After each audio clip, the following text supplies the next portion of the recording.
With the overturning of Roe v. Wade, it's no surprise that the topic of abortion has made its way from Washington to Hollywood. But experts say talking about abortion is one thing, getting it accurate is another. The military exists to defend the Constitution.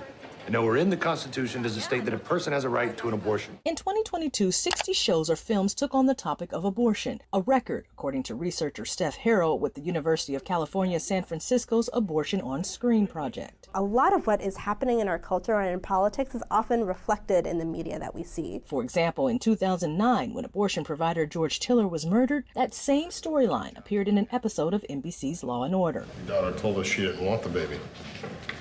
She should have made the decision earlier. She's 28 weeks. That's not a fetus, that's a child. And 1 year before Roe v. Wade, a two-part episode of the sitcom Maude featured the title character wrestling with the decision to have an abortion as an older married woman. Look, I have to know what you want. I want it black.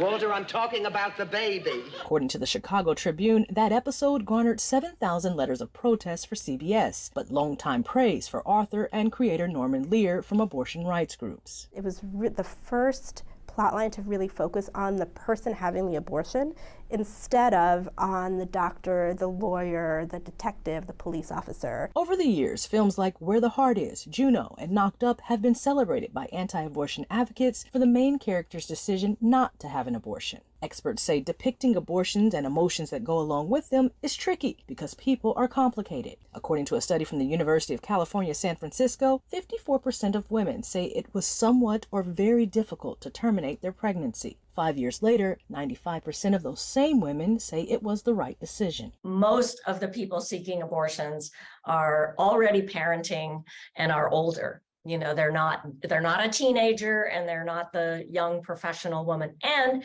they're not always white. Kate Langerfold, director of Hollywood Health and Society, says TV and films often focus on things like deadly procedural outcomes and get it wrong on who is having an abortion and how. According to the CDC and the Guttmacher Institute, most abortions today involve people who have previously given birth. Most are minorities, and most are done via medication. You can probably conjure an image up in your mind of a show that you saw where someone was getting an abortion and they're on the operating table and their hair's in a hairnet and they've got the gown on and, you know, it's very clinical and that's not necessarily the case. One thing experts say shows have depicted accurately lately is the impact of abortion restrictions, like this episode of ABC's Grey's Anatomy.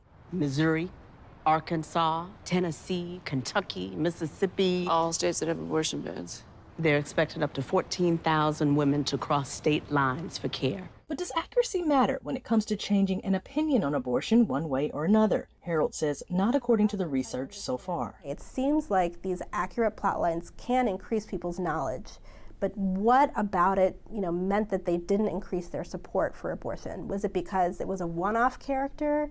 So they didn't have a lot of empathy for her, they didn't have a relationship with her. She says at the end of the day, it's entertainment, but hopes the industry will strive to strike a balance. I think what's important to me is, does the story have this kind of emotional complexity in addition to reflecting kind of like the medical and social reality of abortion? Amber Strong, Scripps News, Washington.